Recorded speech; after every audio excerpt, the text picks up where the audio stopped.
Okay, probably we can start so we don't keep people waiting or something like that. Oh, okay, that's fine. Yeah. A brief introduction. Hi everyone, my name is Rahima Rafiu. I am currently a third year PhD candidate at Missouri University of Science and Technology. I had my bachelor's degree from Obafemi Awolowo University in 2018. It's exciting to have every one of you here. Welcome, welcome. Thank you. Hello everyone, it's glad to have you guys join us on this session. My name is Sunday Okafor, and I got my bachelor's in civil engineering from Federal University of Agriculture, Abeokuta, Nigeria, and my master's in civil engineering from Nottingham Trent University, UK. I'm currently a first-year PhD student at the University of Alabama, USA. So I'm glad to have you guys here, and I hope this session will be a great one and you gain a lot of value from it. Right. Thank you. My name is James. Thank you very much. My name is James Meisner. I'm Ghanaian. I hold a bachelor's degree in molecular biology and biotechnology from the University of Cape Coast, and then an MPhil degree in molecular cell biology of infectious diseases from the University of Ghana. My research interest is in malaria and human genetics. I'm currently a research assistant at the Noguchi Memorial Institute for Medical Research, and I'm an incoming PhD student at the Purdue University, West Lafayette. Thank you, and good to have you all here. Thank you, James. Good to have you. All right. I guess I can go. Hi, everyone. My name is Chumamwe Mwase. I am... Thank you very much. Sorry about that. Oops, okay. I'm from Lusaka, Zambia. I obtained my bachelor's degree in biology from Payne College in Augusta, Georgia, USA. And currently I am a fourth year PhD candidate in biological sciences and public health at Harvard University, and excited to see all of you here. Over to you, Shi. Oh, okay, thank you. Hi, everyone. I'm sorry I joined in late. I was having trouble joining the breakout session. Okay. But hi, everyone. My name is Chigozi Okoroa. I just completed my MPH in public health, specifically epidemiology. So my research interests are in infectious diseases. And recently I'm all over the place. I'm so sorry. So recently I started an internship where I work as a data science intern, and we work primarily on COVID and type 1 diabetes. So something else that I'm also looking at right now is chronic diseases as well, specifically type 1 diabetes. So I'm going to be starting my doctoral program at Georgia Southern University this fall in Epi as well. And I'm pretty excited about that. So I'm from Nigeria. Yes, I'm still Nigerian. So I'm glad to meet everybody, and I hope we could have fun and we could get to know each other and just ask questions and we're able to answer the questions. Great. Okay, so how do we go about how we starting? Yeah. Okay. So I was thinking that if we could just go around to everybody, so you could go ahead to look at the participants here on the call, and you could just call on any random person and say, introduce yourself. Oh, I could say all of that. You could introduce yourself, say where you're from, what you want to apply to in the 2022 application cycle, what your research interests are, and any other thing, maybe your hobbies or something that you do for fun, or any other thing that you want us to know about. It's just an exercise for us to know who is on the call, and how we can probably help each other connect to or resources that you might find helpful. So here's how it's going to go. I'm going to go through the participant list and just randomly call anybody. And you have to unmute yourself, and you could also, turn on your camera if you want, just so we can see you and, get to know you. So I call on Femi Bankole. Femi, you can go ahead to unmute yourself and introduce yourself. Hi. Good evening, everyone. Good day. My name is Femi Bankole. I'm a recent graduate from Redeemers University. I studied computer science. So, and since I finished school, I've gone on to do software engineering at various companies, doing internships and contracting jobs, where I do primarily like full stack web development using things like Node.js, PHP, C Sharp, Python, some Java, and then I also do some AI, more specifically computer vision. So my final year project was more or less like a video-based real-time attendance taking system that helps you like capture the attendance of people at any live event from a live video stream. Then I also do some systems programming with things like Rust and stuff like that too. So my interests, I'm looking towards doing a master's in something related to like AI or something related to AI, maybe more specifically, or if I was to just take something general in the computing field, like master's in like software engineering, to try and like strengthen my software engineering skills and also like find out more fields of computer science that are like really, really interesting. Because like the previous speaker said, like there's still room for exploration, and I haven't really like made up my mind on like what I want to spend the rest of my life working on. Like I have interests like AI, some systems programming, and web development, system design, and things like that. So, yeah. That's interesting. It is. Well, thank you for sharing that. So it's your turn to call on somebody else. Okay. I think before I call on someone else, I want to quickly kind of share a bit of my experience. I think that will help people coming on how maybe they have questions along the line. They can also ask as they are introducing their area of interest. Also, I think that will make it shorten the time that we spend on the session. So as the last speaker said, he said it's not yet clear on what he wants to do. And that is okay. You don't have to be clear about it at the start. It's just common to us too. Even most of us are still figuring it out even after we started our PhD. There are some things you can know when you are outside until you get in to the system. Then you begin to have a clear perspective of what you want to do. I think that is very important to note because you shouldn't see us as people that already know what we want before we go in. Most of us don't know until we get in, and then we start to explore and understand the path I want to take. Okay, so I would like to call on these beautiful names here. Itoro Kofi. So Kofi, I hope I got that right. Let me unmute you. I'll ask you to unmute. Itoro Kofi, can you come on? Are you there? Yes. Okay. Yes, I'm here. You got it right. Good evening, everyone. My name is Itoro Kofi. I'm a final year student of petroleum engineering from the University of Uyo in Akwa Ibom State. And I have interest in machine learning and Python programming. Oh, that's and I'm my looking forward. Yeah. And I'm looking forward to pursuing masters in. I'm still unsure about my decision, either in data analysis or in petroleum engineering as well, in the United States or in Canada. All right. Let me quickly add to that. I think in the US, for instance, there are a lot of opportunities when it comes to data science.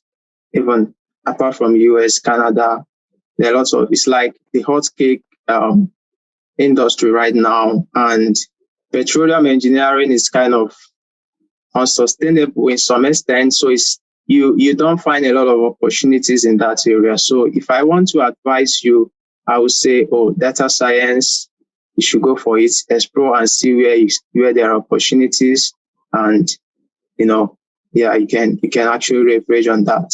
So it's a good area for you to go in. And I wish you the best. Thank you. Before we go ahead real quick, before other panelists call on other people for us to go ahead, can we take a moment to introduce Kwamina Nyame? I'm so sorry if I did not pronounce the name correctly. he did not get a chance to introduce himself, and he's a panelist. So if we could just give him a moment to do so. Guys, can you hear me? Yes. Yeah, so my name is Kwamina Nyame. I'm a uprising second year PhD student with the biochemistry department at Stanford University. I did my bachelor's at the University of Ghana, Legon, in biochemistry, cell and molecular biology. I went on to do a single year of research as a research assistant and a teaching assistant at the same department, which encompasses the West Africa Center for Cell Biology of Infectious Pathogens. And yeah, so that is a brief background about my academic life. So I just moved on from Legon, and I'm currently in a lab where we focus on the molecular and cellular basis of metabolic adaptations in health and diseases. So one quick advice for everyone who wants to do any form of biomedical research, especially if you find yourself in an umbrella program, I don't think the department that you join is really a concern that you should be worried about, because you could actually work with any PI of your interest, even as your interest changes along the line. Great. Do you mind calling on anybody to introduce themselves and just let us know who they are? Yeah, I think I see Cecilia. Yankee, can you introduce yourself? You should call again. Maybe she's not on the call. Is Andy Pate on the call? Hello, everyone. Okay, she's there. Yeah, hello, I'm Cecilia Yankee, and then an undergraduate biochemistry student at the University of Ghana. And I'm looking forward to actually studying medicine. And I want to do cardiothoracic surgery at the moment. And then I'm aware that in the US, it's quite difficult getting into medical school right from your undergraduate course. So I'm looking forward to choosing a graduate biochemistry program, which I'm not yet certain on. Yeah, maybe in the US or Canada. Thank you.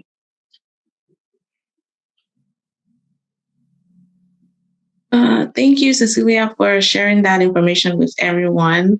So I don't know if anyone on the call can give you some insight to like applying to medical school within the US or Canada. What I do know is, because I wanted to go to medical school before I changed my mind, but what I do know is that it's pretty expensive. I mean, you can definitely get a scholarship through medical school. It's possible, but as international students, it's a daunting task. But I mean, it's not impossible. You can definitely do your research and try to, toe that line if that's what you really want to do. But you should keep that in mind that international students do struggle to get into medical school here. Yeah, just to add to it, I think it's very expensive to do any graduate program in the States if you are not funded. So you want to make sure that whichever program you want to go to, whether it's a PhD or a medical school, you get some sort of scholarship or funding for. But as Cecilia rightly mentioned, for the US, I believe you need to have done 2 years of any form of education in their country before you could be permitted to enter their medical school. So if you are looking in coming into the US to do study medicine, then you might have to do a bachelor's here or maybe a 2-year master's program. Then you could move on from there. But talking of funding, I think you really need some form of scholarship. And it depends on the school. So I know for Stanford, there is this maternity scholarship, which you can apply for if you intend to come to the medical school. And there might also be external scholarship, but it is very difficult for international students to get some of these external scholarships because they have an eligibility criteria that permits only the citizens and the permanent residents to be able to apply. So, but then there are few scholarships which you have to take for being able to make that dream possible. And of course, you could get in touch. I know I have a few friends who are into the medical school here, and they were international students like some of us. So definitely, it's difficult, but not impossible. Yeah. Hi, Cecilia. I'm going to post in the chat a link to this mentorship program that I know a couple of people from my school and around are doing, that's helping sort of international students with med school applications. So maybe that might be helpful to reach out to those people. So I'll post it in a moment. Thank you. So Isaac, Isaac has not had a chance to introduce himself. Isaac, if you want to unmute and just tell us about yourself. Thank you. Hi, everyone. Thanks for connecting and then meeting amazing and potential, future leaders on this platform. My name is Isaac Enchi.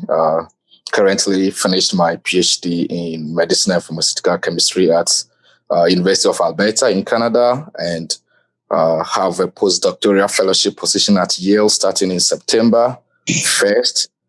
So had my Bachelor of Science degree in chemistry from University of Cape Coast in Ghana, 2015, and entered into my PhD program directly after my Bachelor of Science degree. So that's a little bit about myself.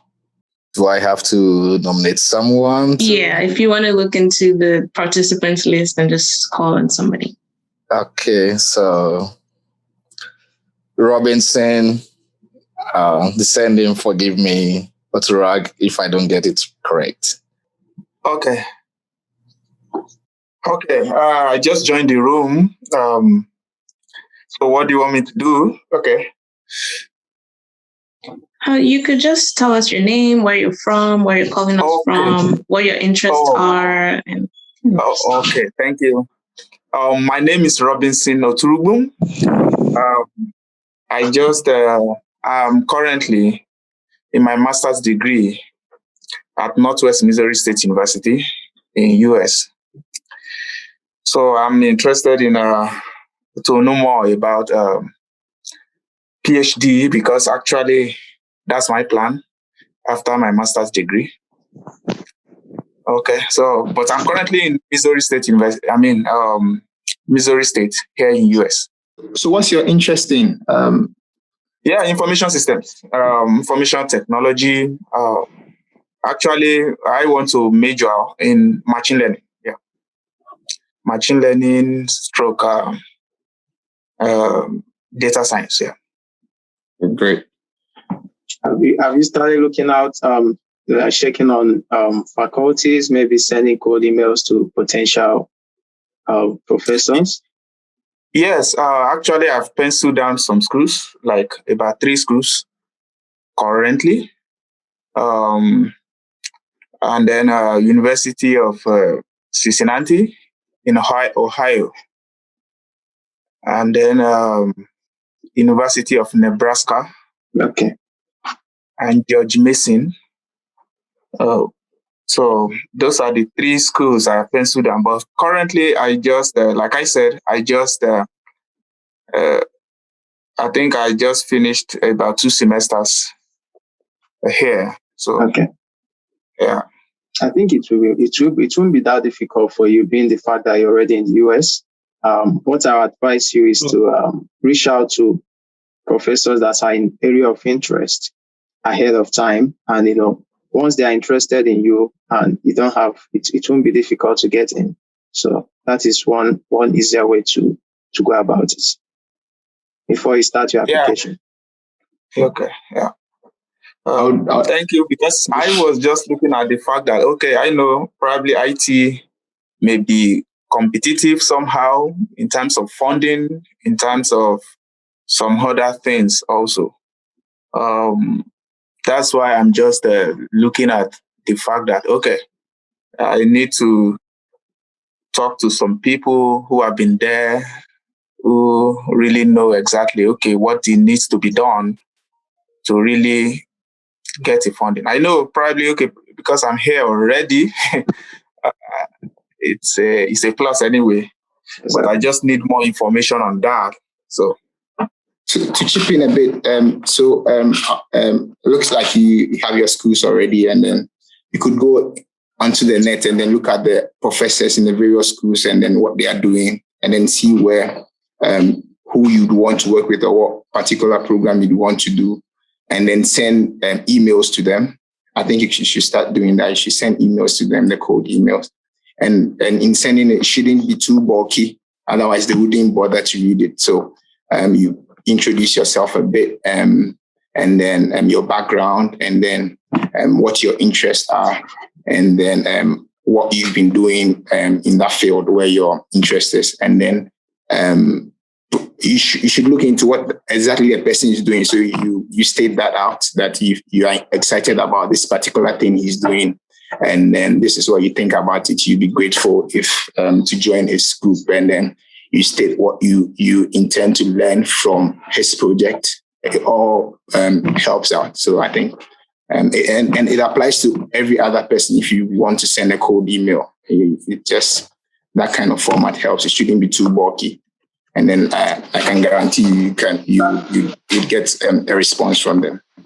Okay, I'm just looking at the fact that, okay, I may not have had some kind of research experience and some other things.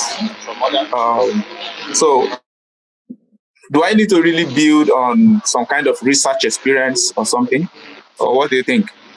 Oh, not really. So you're already in the engineering field, right? So yeah, after stating your interest, you could tell them what you've been doing so far, what you've been working on, and then probably throw in some findings you have briefly, a few about, and then that should be fine. Yeah. Okay. Thank you. Okay, so there's an interesting question in the chat, and the panelists, please feel free to answer this question. So the question is, do you need to have a project proposal before applying for an MSc program in Canada? I know most of us are in the US, so I don't know if anybody has like a specific answer to that question. Well, it varies from department to department. I did my PhD in Canada, and it wasn't a requirement for you to have a project proposal. And I would say probably over 80% of schools does not require you to have a project proposal. And even some programs does not require you to have either a GRE or a TOEFL, which varies. Most African countries are considered as English-speaking countries, so they just require you to submit proof of English proficiency during your application process. But I think what you can do is to go through the application requirements. They have the general requirement and then the specific requirements. And if you are required to have a project proposal or to have a supervisor prior to your application, they are going to state it categorically. Otherwise, I think if it's not stated there, then you just have to go through the normal application process, and that should be done. We can hope that answers your question from the chat. So if the other panelists want to go ahead to, look at the participants and just call on anybody else to introduce themselves. And then after that, we can go back to the chat and answer the questions in the chat as well. I can go. I can call on Andy because I see they have a question. Yeah, hello, can you hear me? Yeah, my name is Andy Kelvin Patty. I'm a pharmacist in Ghana, a community pharmacist in Ghana. I had my bachelor's education. I read Bachelor of Pharmacy at Central University in Ghana. I'm interested in Masters in Pharmaceutical Sciences with specific interest in nano formulations, that's nanoparticles used in therapy and diagnosis. Yeah, so that's what I'm interested in. I will be applying in the fall of 2022 in the US schools. Yeah, thank you. So, do you have any schools in mind? Have you put down some schools? Yeah, so I've listed about 10 schools here. I actually applied for the previous cycle, had like a few rejections, and so I'm applying again in this. I'm applying again for fall 2022, but this time with a larger scope. The previous application cycle had a few schools, but this time I'm targeting like 10 to 12 schools that I'll be applying for. Yeah, and Andy, I think you put a question in the chat, right? Asking about the GPA requirements in the States. I think it's relatively easy to get in if you have a GPA of more than 3.0, but it's also not impossible to get in with less than 3.0. I actually have, I know a few people who got into the States with a GPA less than 3.0, but then I think it depends on the other factors or aspects of the application process requirement. So, for example, if you are someone that if you're coming into a research program and you've really, for example, you've published papers or like you've shown a high research and academic potential, and you're able to explain why maybe your grades were not good. So there are so many things that goes on into the application, and I would say the GPA is just a part of it. So it shouldn't really put you down or discourage you from applying into the US. Just as it's, if you are someone who has not graduated yet, then you might want to fight hard and get 3.0 to be on a safer side in getting into most programs here in the States. Yeah, go ahead. Yeah. You're fine. Go ahead. I just wanted to know from Andy, I mean, if you have specific reasons why US, I mean, you talk about you have a couple of schools. I don't know if you want to also spread out and look into Canada. I could send you a couple of schools who have started this nanoscience stuff, especially University of Alberta. I could send you a specific prof who I know works in such area. So if Canada is also a place you would like to consider to split out the 10 schools, maybe 3 from Canada, 7 from US, I could also send you a couple of schools. If you could look up to me on LinkedIn or message me on LinkedIn, and then I could send you, some schools that I know, a couple of people in this area, pharmaceutical science and especially nanoscience specifically. So if Canada is a place of interest, I could be of help to you. Yeah, that's actually really good advice. Yeah, actually, I don't have any specificity like with US or Canada. Anything goes. Yes, that I know most US schools have funding. That's why I was considering US. But if Canada is, it's also good. It's also good. Europe is good. Anywhere is good. Yeah. All right. There are a lot of questions on the chat box relating to GRE and all this tests. I want to quickly say something about that.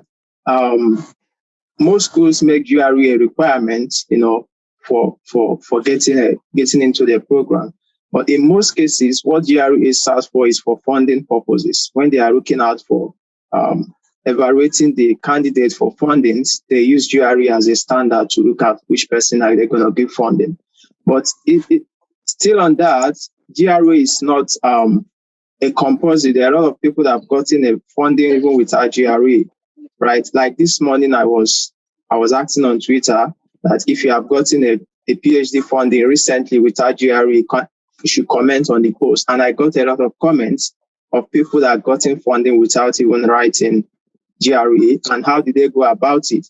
And what I found out is that most of them go about it by sending emails to professors, right? And they establish that connection, mutual research interest with those professors. And once the professor is interested in you, he can go ahead and say, oh, tell the admission board, I need this person. Forget about the whole test of 18. He has the qualities that I want. So the GRE wouldn't even stand in the way in that instance. So what I would advise you is that if you have research experience, you know what you want to do, you have a professor that is working in that area, you just go ahead and start those professors, state your case to them, request for GRE waiver once they are interested in working with, and those things will be waived. It is not a cast in stone something. Even if the requirements are there, even the GPA or your grade also can also be, the minimum can also be waived as stated earlier. So just explore alternative as best suits your own case. Yeah, I think just go ahead. Just to add to what Sandy Okafor said, I believe that the schools are different if you are applying to the schools, right? Every school has their criteria. So talking about GRE and GPA, whatever, I think one thing that somebody said, the one who is studying in the US, it's very good to reach out to people. And I think it's always good to reach out to people who have made it to where you want to go, right? So for example, if you want to go into the biomedical science, there are a lot of us here who have stayed in PhD, or we even have someone who completed the PhD already. So you have a wonderful resource. And for me, I think the best people to even contact are some of the students in the school that you are trying to apply to, right? Exactly. So for example, with the GI requirement, I think there are schools who admit students based on the funding that the faculty has, right? And with those kind of schools, it depends on if a faculty says, okay, I have a space for 2 students, and you're able to get in touch with such a faculty by being lucky or being raised by God's blessings, then perhaps you'll be able to jump any minor requirement that the school has, right? Because it's a faculty that is going to sponsor you anyway. So if a faculty gives the go ahead that I need this person. But alternatively, there are other schools whereby, irrespective of the amount of money that a faculty member can have, they cannot admit you to the school directly. The school has rules, and you are being admitted into the program and not by a faculty. So with such program, you would have to follow the requirements of the program in order to get your application even move to the next stage of being reviewed for it to be considered.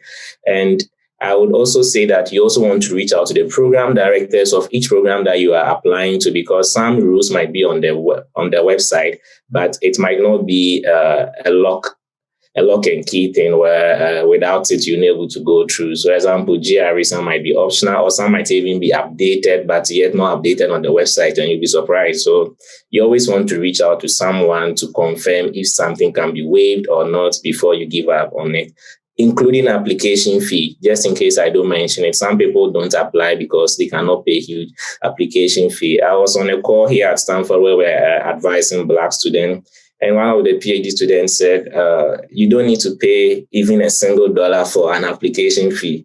And I felt cheated, though I had some waivers, but I felt cheated. I got into Stanford free. I didn't pay a single cedi before I got here. And I think you always want to reach out to find out so many things before you put in a lot of money into many schools that you might not even get in the first place. Well, thank you so much. So, guys, we have about 5 minutes before we're told to go out of the breakout sessions. So if your questions have not been answered, the Achievers Forum will be organizing a one-on-one, well, not one-on-one directly, but a kind of a mentorship program after this session to answer more of your questions, because I know we can possibly not get through all the questions that we have today. So don't feel bad if your questions don't get answered on the call today. Quickly, about the application waiver. So like Kwamina said, so aside contacting the school or the coordinators directly for a waiver, you could check if the school has open houses. So they have open houses where before admissions open, they have sessions where you could join free, and then they'll probably it's an orientation of some sort, tell you about the school and everything. And then after taking part, your fee, admission fee, will be waived automatically. So yeah, you could explore that to the open houses, in addition to sending emails directly to the schools to request for waivers. Yeah. One thing I want to say before we all leave is, as students, I would say that leverage the power of LinkedIn. Because on LinkedIn, you can connect with a student of the professors you want to join, and it kind of gives you an inside information. Sometimes students don't get in a program or with a professor because maybe they are not just choosing a lot of students. You might say, when I got in, only 2 international students were taken. So when they are deciding the people that it might not necessarily be that you're not competent, but sometimes when you know about like the funding opportunities present in a department, it kind of lets you have an idea. And like I said, before I joined, I necessarily did not email any professor, and that was because the way it works in my school, even if you message a professor, like someone like the program has to admit you. But now I would say that it's very important to build a relationship, because even though there are like people on the panel of like the people who would decide if you'll be into graduate school or not, if you have many professors rooting for you that, oh, she reached out to me, I know that person, and you have a very good portfolio, it gives you like a higher chance of getting in. And like I said, even these professors, I know someone who got fully funded admission into a non-thesis master's because he reached out to the professor on LinkedIn. He just sent a cold email, hi, I've been looking at your lab, I want to join, and things started from there. So sometimes these professors are very active on LinkedIn. If you have something to say, don't hesitate. What's the worst that would happen? You would not get a reply. So please, please, please. I know LinkedIn might not be as interesting as WhatsApp or TikTok, but this is this is a very important decision in your life. So please take advantage of LinkedIn. Thank you. And I just wanted to add also that when you cold email or LinkedIn people and they don't respond, like just don't take that to heart. Like some people are busy. I know like when I was applying, I like emailed maybe like a couple of PIs or professors rather, and some of them didn't get back to me. And I thought, oh yeah, they're just like ignoring me. But it's genuinely that they probably just didn't see that email because they received like thousands of emails, literally. So I would say that if you don't hear back like first time, it's okay to like try again and reach out and be like, are you in receipt of my email? Blah, blah, blah. But just don't let it get to you. That's all I'll say. Yeah, totally. I think it's ever since I came here, I got to understand why some people will not even respond to email. And even as students being here, there are some PIs or professors that you reach out to and they are never going to respond, or they will get back to you late. But you would be surprised that a professor might not really answer your email, but then your name gets to their head and you may never know where they will be on the admission committee during the cycle. So you just want to reach out, and whatever happens, whether good or bad, doesn't really affect who you are, doesn't say anything about your application. Yeah, just to piggyback of what he said. I'm sorry, just to piggyback of what he just said. I mean, we're making it seem like if you email a professor right now, you probably get a response, and then they'll say yes to you, and then they'll say, okay, come on board, come and work with us. But it's not always like that. They probably don't have funding for that time for a student, or, you know, it's just not a one-person decision on the board. So you have to get nominated by multiple faculty members to get accepted to the PhD program. So it might not be that you have a problem with yourself or your application. It's just that there's no funding for you, or there's no professor that could accept you at that time. So it's not just like you can email a professor now and get a response, and a positive response. So let's not just make it seem like that's how it's going to be. You probably get more rejections than acceptances. So just to put that out there. Yeah, so like you said, for some of them, they wouldn't want to reply and then tell you, I don't have funding to take you. They wouldn't want to do that, so they just ignore it. So another thing too is, aside doing a follow-up, sending a follow-up, you could get on the net and then look at the website.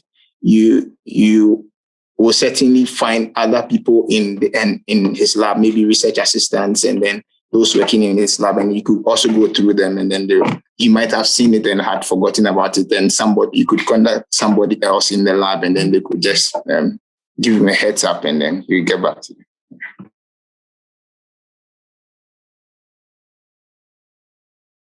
I'm just trying to look in the chat if we have any specific questions. I just want to tell the panelists to please look in the chat to respond to questions that you can, because we're going to be out of here really soon, and the questions are really piling up. Yeah, quickly, there are lots of questions. I know we can attend to them. We have other sources of information that you can access to see answers to these questions. There's someone asking, how many professors can I write in a faculty? Faculty and professor is usually the same thing. So maybe it's talking about department. If you are writing different professor, if you want to write different professor in the same department, it should be specific. You should ensure that it is the same area of interest that you have, because most of them they know themselves, right? So if you mail this person, it's likely that the other person will know that someone has contacted. Or maybe when they are discussing it, it will pop up and they'll say, oh, that person also reached out to me. And if you are not, if you don't know what you really want, that shows that you are not serious on kind of something. So you should be careful. Mostly I advise that just find one professor in a school or in a department that you really want to work with, and go with that person, and then look at other schools too. Don't just keep sending the same email to different professors in the same department. That will go well with you. So like Sunday said, if you send to that, you need to take us back. Anyways. Oh wow. But anyway, the good thing is that we can still continue the discussion here. So if there are extra questions, other things you want to talk about, I mean, if you guys have the time, we can keep going. Just that, some people have pressing issues to attend to.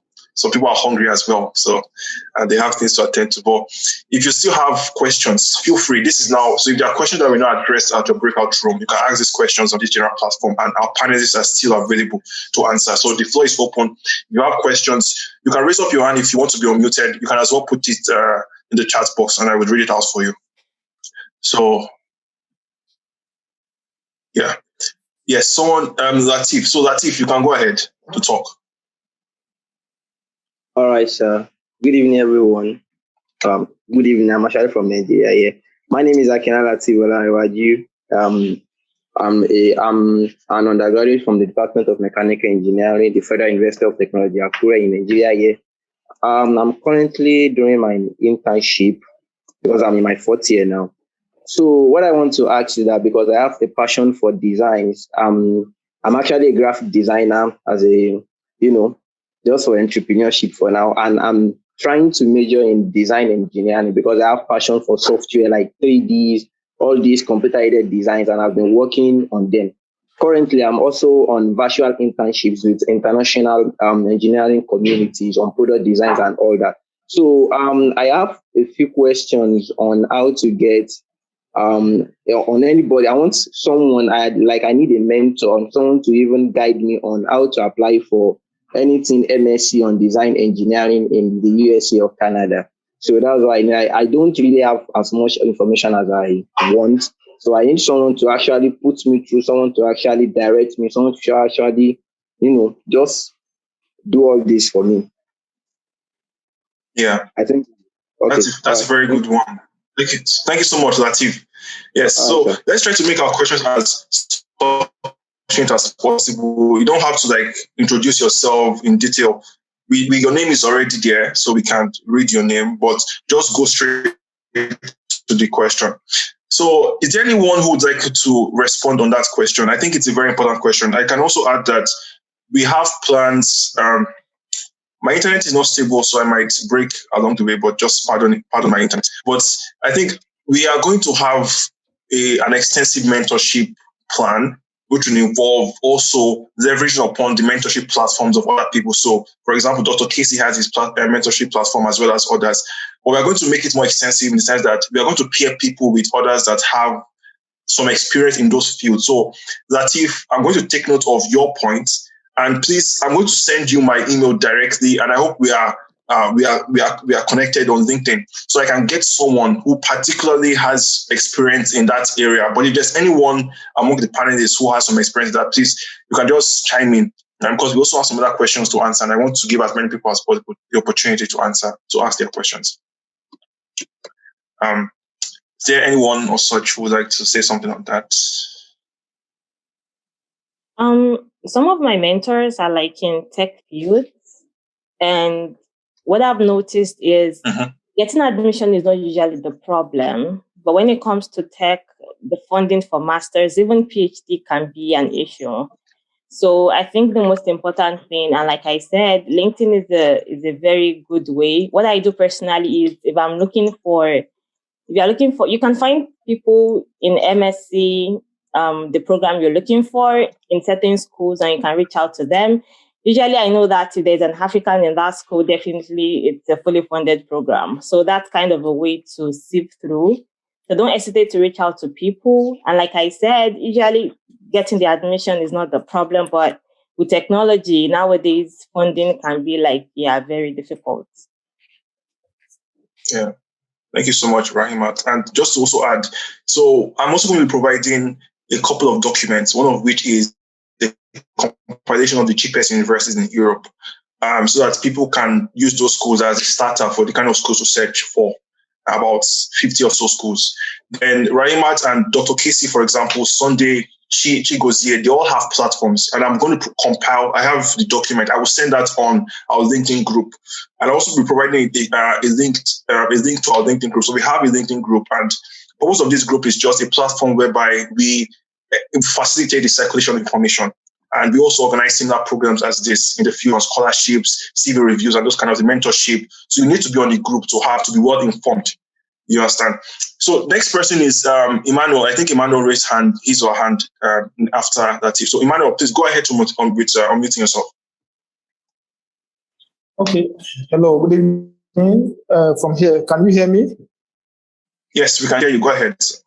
Okay, so my question is simple. I intend to apply for graduate studies in US or Canada, preferably US. But my confusion now is whether to apply, my CGPA of 4.32 out of 5.0 qualifies for straight PhD in the US, or I should go for master's, because I heard that there's more chance of getting funding for PhD than master's.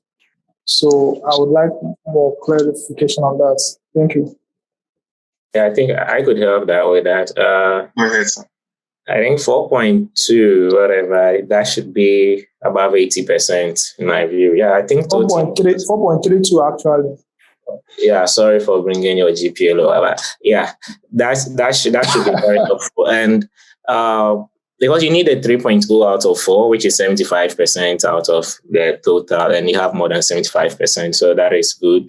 And like you rightly said, there is more funding for PhD because they feel that PhD is more of a sacrifice where you want to throw your 5 years away somewhere to thoroughly do research. And for most master's program, you just come in for 2 years and you just go on to the industry to get even more money than those of us who might want to remain in academia. So yeah, for sure. So most master's programs are not funded as compared to PhD. And one thing that I want to note is it's not the fact that you are applying for a master's program doesn't make it easier as compared to a PhD program. Every program is competitive, whether it's a master's program or a PhD program. So if you want to do a PhD program, then you should definitely try applying for PhD programs.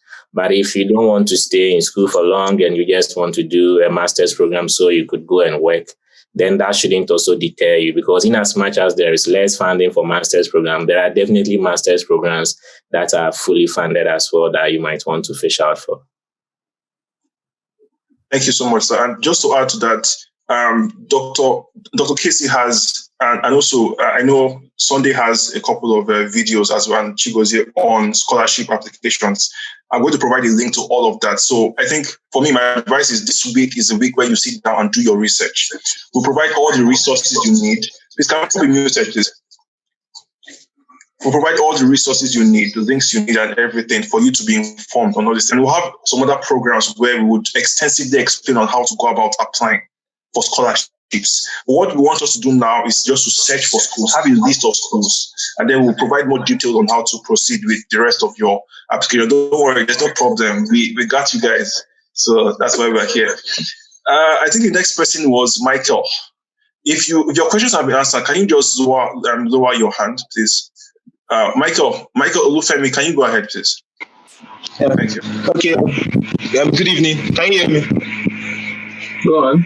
Yes, we can, loud and clear. So my question is, my undergraduate, I did it in zoology, then I majored in parasitology. And I want to move forward to get a PhD in bioinformatics. Though I've acquired some skills, programming skills, some data science skills that I need. But I'm looking at when doing this training or application process, there may be a need for them to check my transcripts. So what do you think can cater for the absence of some maybe bioinformatics basic courses that I didn't do in my undergraduate that will be my transcript? So can online courses fill in this space for some courses that are not in my transcript? That is my question. Thank you. That's a powerful question. Okay, I can take that one. So, Michael Olufemi, do you mind sharing what your programming skills specifically are? Like, what languages can you use proficiently? Okay, yeah. So I can program in Python and R. I know Bash scripting. Actually, I'm doing a bioinformatics intern with an ancestry DNA company, so they have to check ancestry. It's based in Afro-Roots DNA, so I just started with them a week ago. But actually, I've been doing a lot of population genomics because I work in a malaria research lab at NIMA here in Lagos. So I've been doing more of malaria genomics, just population genomics. No, I've really not done much on human genetics. But what I want to do something on oncogenomics. That is the genomics of cancer. So I'm looking at, I just did parasitology. That is in zoology. But I've acquired those skills. I know they will have to check the transcript. So how does this fill in the gap? Thank you. I mean, you already have the skills like you just mentioned, and you're proficient in R and Python, like you just said. So you can definitely reach out to professors or faculty members to let them know.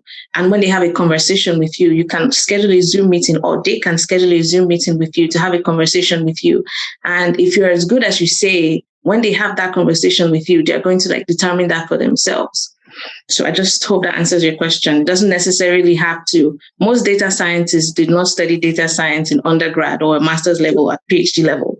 So these are skills that you can on your own build for yourself. And when people talk to you and ask you some certain questions, some programming questions, they'll definitely know that this person knows their stuff, and they can probably help on my team and my research.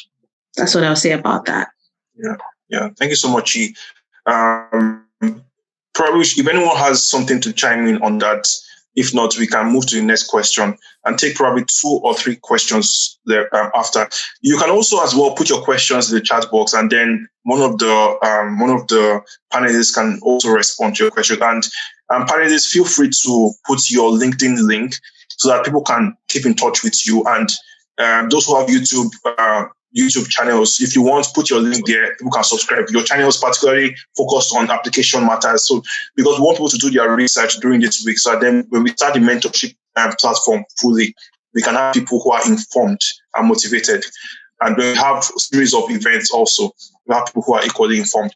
So next person is Mercy. Mercy Ojetunde, please go ahead and unmute yourself and ask your question. Okay, thank you very much. Good evening, everybody. Can you all hear me? Yes, we can hear you loud and clear. Okay, thank you.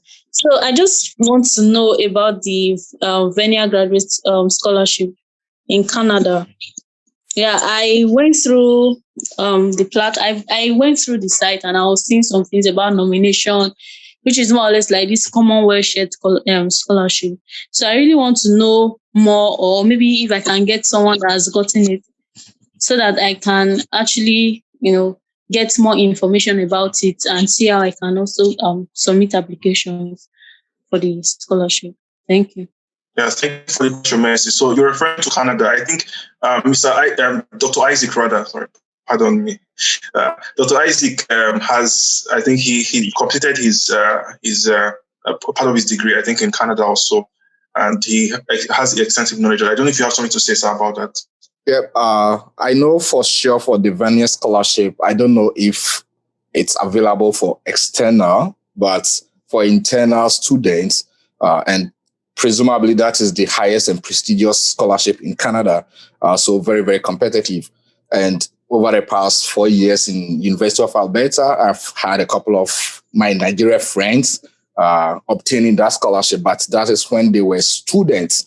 I could find out more from them if it's available to either applicant before getting into a particular program or not. But I know for sure it's available for internal student or people who are already in school, and it's a prestigious scholarship as well. So I could find out from my friends, and then probably if I could get your name, send you or connect you on LinkedIn once this information becomes available, or send it to the moderator and then can reach out to you or share it to the various platform. Yeah. Thank you so much, Dr. Isaac. Yeah, so, thank you. Mercy, so you have to search for Mr. Isaac. He has also posted his LinkedIn link on the chat box, so you can click it and follow him and continue talking with him. He's a very supportive gentleman, so he's going to really help you. Please, what is so you take 2 more. You said? What is his surname? Isaac what? So it's on the, I don't know if you see it. Yeah. You can also search for his LinkedIn link on the chat. Then it will take 2 more. So RG Love, I think RG Love has had his or her hand up for some time now. So RG Love, please go ahead, fire on. Okay, good day, everyone. So I'm a finalist, a final year student in the university, precisely in the Department of Psychology. And I get to have this problem with applying. And I feel that's because I hardly see anyone talk about getting an international scholarship from where I want to major on, which is on industrial and organizational psychology. So I don't know if it's possible to get a mentor who who is there, someone who can help guide me, because at a time I don't even know what to do anymore. I don't know how to go about it. I don't know how to apply. I don't know the things to put together to be able to do those to be able to apply. So I don't know if I can get a mentor who can help guide me. Thank you. Yeah, I really feel your pain and everything from how you said. So what we want to do is that, so this particular event is mostly tailored programs. But the good news is that we're also planning another one in 2 weeks for non-STEM programs. And I can personally link you up with someone. I know a friend of mine who is a psychologist at Stanford, a student at Stanford, and is equally passionate about helping students. And that's great. So I can link you up with him, and he can provide some advice for you on your application. But if there's anyone among the panelists who has something to say about that, please feel free and go ahead. So we can answer the next 2 questions from Cindy and Olabode, and then we close. Okay, anyone has something to say? Sunday, I see you're unmuted. Okay, Dayo, you have something to say?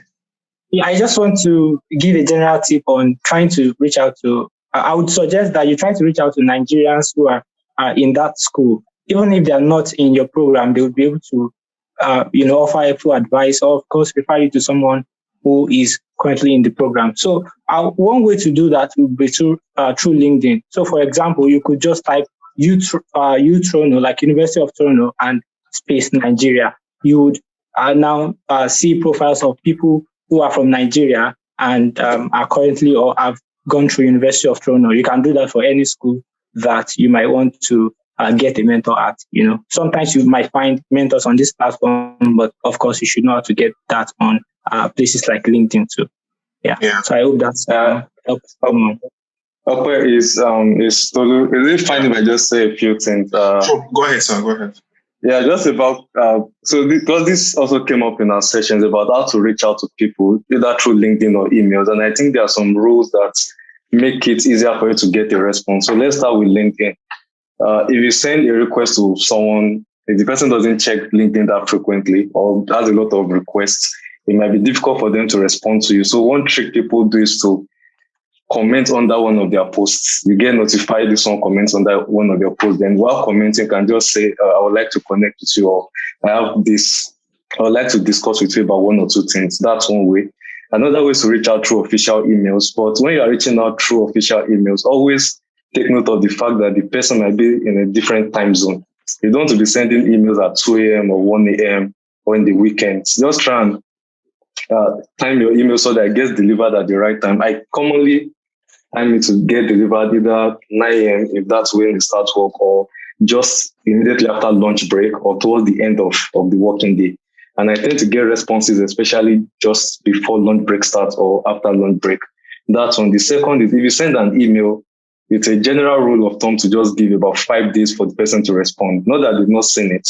A lot of things might come up, but when you keep sending emails every 2 days, in a way it gets, because I used to do this a while back, and you will not believe that people find that kind of annoying or bothersome. You send an email today, then you send the same email 2 days, like in 2 days or 3 days. So what I do is I send an email, I wait for about 5 days, then I send the follow-up email. So in case you missed this, I send this.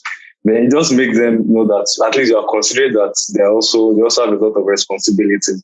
I think once you apply these rules, you are more likely to increase your chances of a response. And I feel, because particularly if you're interested in somebody as a mentor, you should also try and be interested in the work they do. And once you just show that you're interested in the work they do, or you're engaging with them or interacting with them, you are more likely to receive a positive response, just because they have a lot of people sending requests very frequently. Like, I'm sure Okwe has probably experienced the same at some point. But people that respond or comment to your post, you just carry on the interaction and it's easier to connect with them.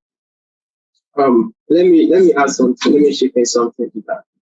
When you're reaching out to someone on LinkedIn or any social media platform, you should have done some research. You should have done some research on your own. Don't just go in, how can I get scholarship in UK? How can I get scholarship in, just be specific. Try to say, okay, I'm looking for scholarship in this school. I've done this, but I didn't really have enough information on this area. Can you assist me or direct me on how to go about it? And that's where that person knows that, oh, you are serious about what you're doing. Don't just go like, you don't have a clue of what you really want or what you are looking for, right? Don't be generic. Most people find it, they don't have time to start engaging in series of conversation with you and keep asking you questions. Okay, what have you done and all that.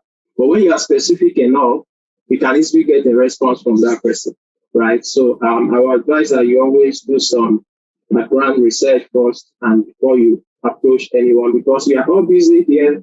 It's not like we have all the time to, we have to make sacrifice in order to see you grow also. So, but try to help us in helping you also. So that's very important. Thank you so much. So, I want to say, Dr. Sunday. Okay, James, you have something to say. Can I just say something? So, yeah. Just want to say something. So, Dr. Sunday, sorry, I said Dr. Sunday. Yeah. Sunday has a video on how to send cold emails to professors. So there are some very cold emails that we often send and how to send them well. So he has some videos on that, and I'm providing links to several videos as well on how to send emails to professors. And it's very important for certain countries. I think all countries is important. I realized the US I thought was not important, but recently, from my recent experience, I've been convinced now that it's really important. You don't just, apply like that, You'll get to know more about that as we proceed. All right, James, go ahead. Yeah, so I was going to say that you should keep the email short and polite. You don't, like was said earlier, don't e-blast them. They call something e-blast. You just keep sending to them. So just keep it short and polite. And then you just don't email them asking for funding. No. Just directly like that. You should show interest in what they are doing. And then if they reply, then you could chip in the funding. You don't just say, how do I get funding to? No, you don't do that. So that's for. Thank you so much, sir. I know, so the last question will be from Olabode, then we close. Then I know Dr. Adiwole raised up his hand at a point. I don't know, sir, if you still have something to say. If you do, can you go ahead? So I think quite a lot of people have actually answered the question. But another thing I would want to chip in is for programs like probably industrial psychology and things like that, you might want to check different universities as well. Some schools some departments tend to have fundings for some of these programs. We know quite well that maybe STEM programs tend to have more fundings and all that, but oftentimes the non-STEM fundings are usually domiciled in the department. So you might want to check that. And then some scholarships also have like extensions, maybe for instance, the Commonwealth Scholarship now tends to have different thematic areas. It's a matter of you being able to align what you intend to do with your industrial and management psychology program with the thematic focus or the developmental area the Commonwealth Commission is focused on. So if you can actually come from the angle of say, I'm interested in this master's because to help me to build capacity and the human resource in Nigeria and align it with a developmental program or developmental idea or an idea that actually can develop Nigeria or your country. I think that way you can sell whatever you want to actually apply for in a convincing way to most of the scholarship organizations. So it's a matter of you knowing this scholarship, what are the main things they're interested in? How does my own master's program or the program I'm interested in aligns with their goal? And that's just it. So I think that's what I would say. Yeah, well said, Doctor. Thank you so much. So we have to close now, but we'll take Olabode's question. So Olabode, can you go ahead with your question if it hasn't already been answered in one way or the other?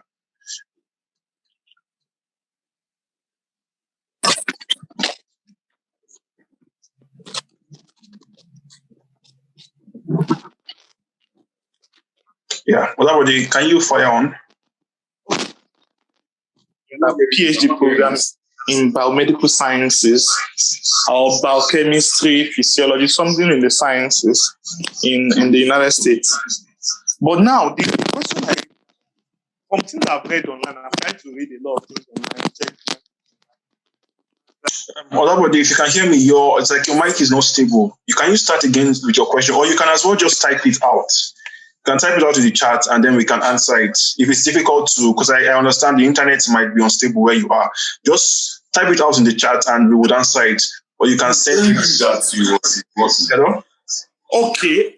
Yeah. It's working. Yeah, just type it out. Don't worry. Type it out. Okay. Yeah, thank you so much. I really appreciate your patience. Ladies and gentlemen, we have finally come to the end of this session. I intended for it to just last for 1 hour, 30 minutes, but we had to take extra 20 minutes of your life. Yeah, sorry, but we hope that it was worth the while. And moving forward, just stay tuned. I'm going to put the link to the LinkedIn group. We recently created a LinkedIn group. Take note, this is not an organization, this is not a platform. We are just providing a platform for people to connect, for people to be informed. So we would be promoting the platforms of other people. People have YouTube channels, all those kind of things, so that you are informed. And we have a timeline. If you haven't seen the LinkedIn post, I can send it to you. If you follow the LinkedIn, I'm going to put the LinkedIn group now. I just put it on the chat. Follow it. Follow. Join the group. I'll provide the timeline. So for this July, we are just researching. You will search on schools. We'll provide the materials you need on the group to search for schools, cheapest schools, if money is the issue, scholarship opportunities that are still open till the end of this year. We'll provide all you need. Just sit down and use this weekend, put aside Facebook and all those things, and sacrifice. There's always a point in your life where you have to sacrifice, and this is the time. Sacrifice and do your due diligence and research on those schools. The mentors will also be joining the platform as well, and they will also be providing some materials. Gather as many materials as you can. And the good news is that there's also another program that will be holding, I think in the next 1 hour. I can provide the link if possible. I will provide it on the group, on the LinkedIn group, so that if you want to attend that program as well, you can attend as many programs as you want, as you can. This is a time where you need to be informed. So at this juncture, I would like to sincerely appreciate all the panelists for everything. They did this out of a willing heart, and you can imagine many of them have busy schedules. They have very tight schedules, but they had to take out a chunk of their time to spend with us to discuss on these critical matters. And I really do appreciate it, and we all do appreciate you. Thank you so much.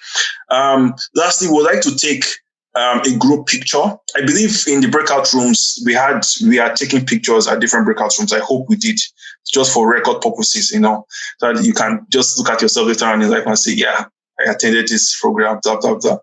So we want to take one. I'm going to, if you can put on your video, go ahead. But if you know you're not in the right, you are in a situation where we shouldn't see certain things, please, just, be as sensible as you can.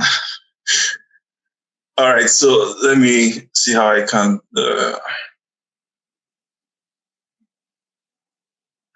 Okay, so full screen.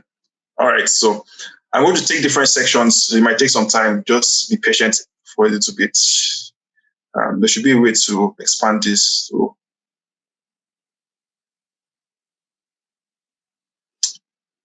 I'm unfortunately not the most tech-savvy individual, but I don't know how to use a computer. Okay. I can do it if you want.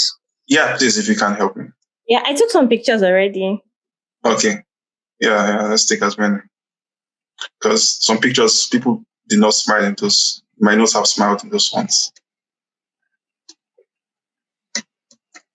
You might just have to maintain your smile for some more seconds.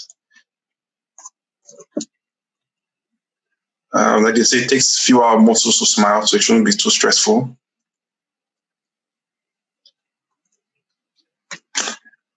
Okay. All right. So I think we can call it a day at this point. So thank you so much, everyone. Join the LinkedIn group. We'll provide more information. Patronize the platforms of some of the panelists so that you can be informed. I forgot to mention Dr. Tolu has an initiative called the Gango Initiative. I don't know if he has plans for programs along the line, but if he does, we would make sure you're informed about that. And that's all. That's all for today. So, all right, guys, enjoy yourself wherever you are. Remain safe. Mask up. If you're not vaccinated, be vaccinated. And be vaccinated. Yeah, stay safe, everyone. All right. All right. Take care, everyone. Take care, guys. Weekend.